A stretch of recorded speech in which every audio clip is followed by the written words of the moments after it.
Good morning, I'm Taylor Wilson, and today is Monday, November 13th, 2023. This is The Excerpt.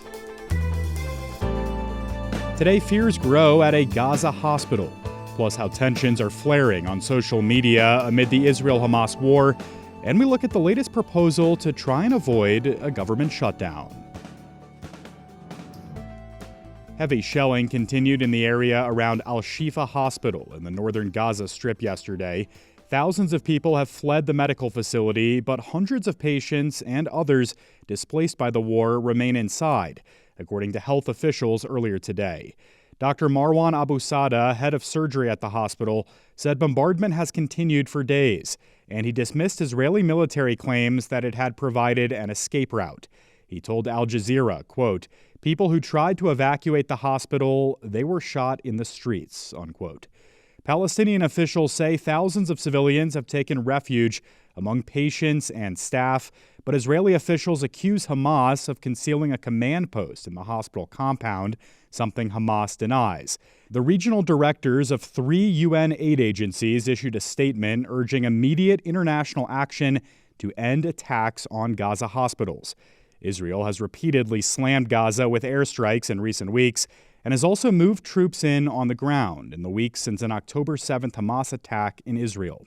Israeli Prime Minister Benjamin Netanyahu said yesterday that a deal to free hostages taken in that attack could be near, but he declined to discuss details. Meanwhile, debates over the war stateside on college campuses continue to heat up, and Columbia University has suspended 2 clubs for pro-Palestinian and Jewish students.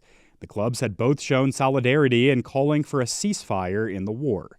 A university vice president said the decision was made after they violated school policies related to holding campus events. The decision followed a massive student protest and walkout last Thursday.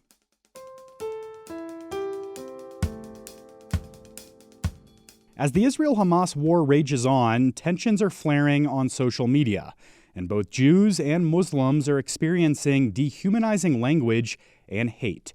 I spoke with USA Today Money reporter Bailey Schultz for more. Bailey, thanks for hopping on. Yeah, thank you for having me.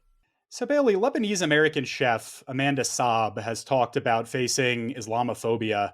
What does she say about her experiences, and what are we hearing from Muslim content creators about this moment? So I should preface this by saying that Islamophobia is nothing new, especially on the internet. Same goes for anti-Semitism, unfortunately. But what we are hearing from these content creators that these past few weeks have just been terrible for a lot of people with influx of hate messages and threats. You mentioned Amanda. So she's a former MasterChef contestant and has used her platform to post about the conflict. And so she's urged for a ceasefire, has used posts to call on senators to stop for military aid.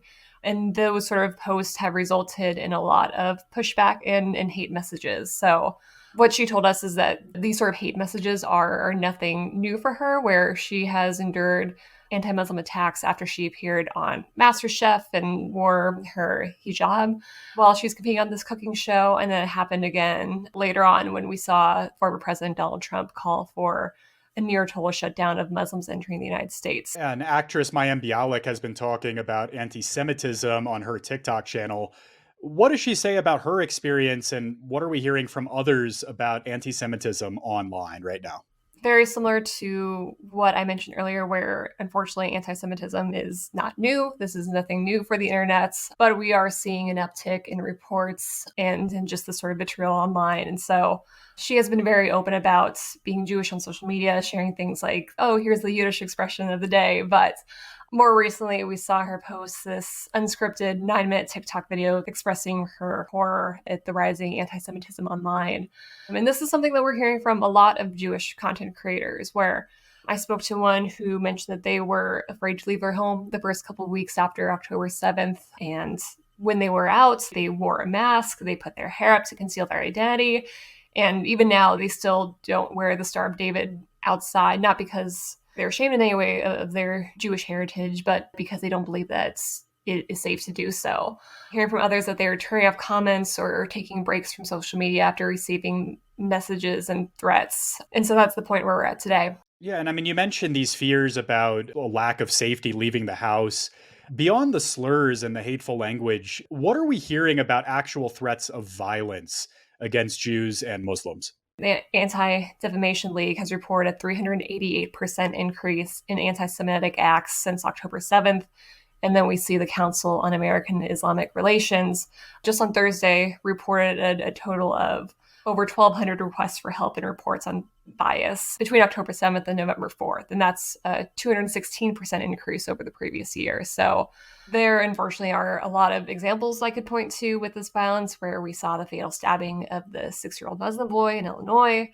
We saw the woman who allegedly purposely crashed her car into what she thought was a Jewish school earlier this month. And so countless other examples. And how can social media still be used as a force for good during this trying time? So I don't want to minimize just how dark and nasty social media can be, especially at a time like this. But I spoke to one source who sort of likened social media and the internet as like the Force from Star Wars, where there is a dark side and there's a light side. So we do see positives where this can be a space where people can connect and educate others about their faith, their heritage.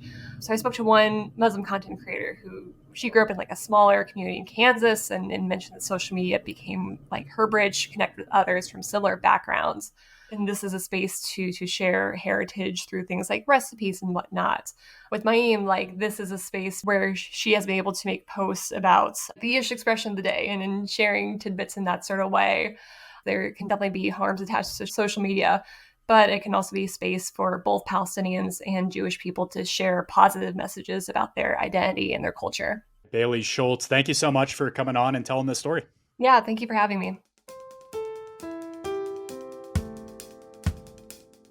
House Speaker Mike Johnson said on Saturday that he'll seek to avoid a government shutdown next weekend with a two-step temporary spending plan.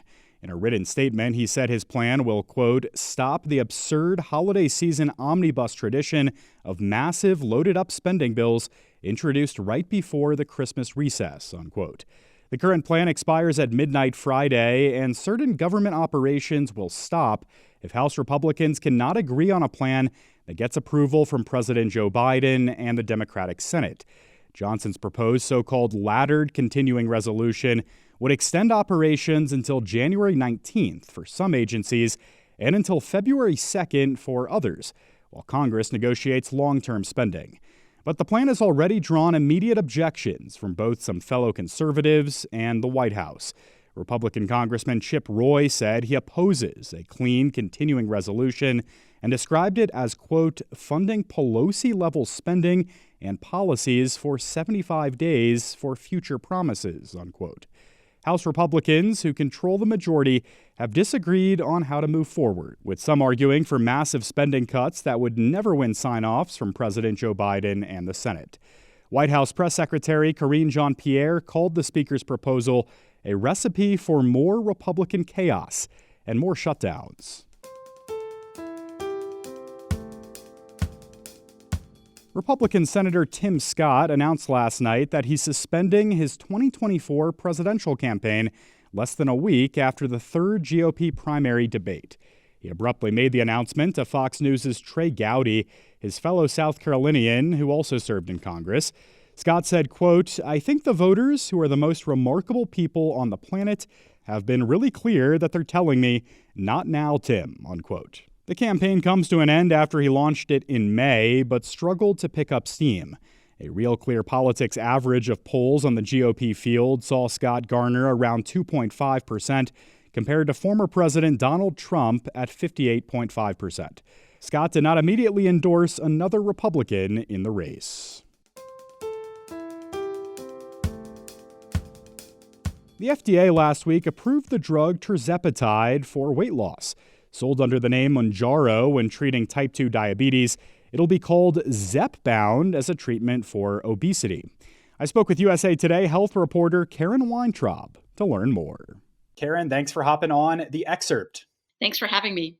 So let's start here. What is tirzepatide and what led to the FDA decision to approve it for those who have obesity? So tirzepatide is a drug that you may have heard of called Mounjaro. It was approved last year for diabetes, and early indicators were that it was also very effective at helping people lose weight, but it hadn't been approved for that purpose until last week. So it is now okayed for that. The issue is whether people can get it and get access to it. So it costs about $1,000 a month. And some insurance covers it and some doesn't. So it's up to, whatever kind of insurance you have. If you're on government insured Medicare or Medicaid, you will not get coverage at the moment. And private insurance, about half I've heard has covered it and half does not. Although that's changing all the time. And how does this compare with other drugs that tackle both obesity and diabetes? So tirzepatide, like a drug called semaglutide, is part of this new generation of drugs, GLP-1 drugs or incretins, and they work by suppressing appetite. There are hormones that are involved in appetite. Semaglutide has this one GLP-1 hormone. Tirzepatide has two hormones, GLP-1 and another one called GIP. There's never been a head-to-head comparison between the two.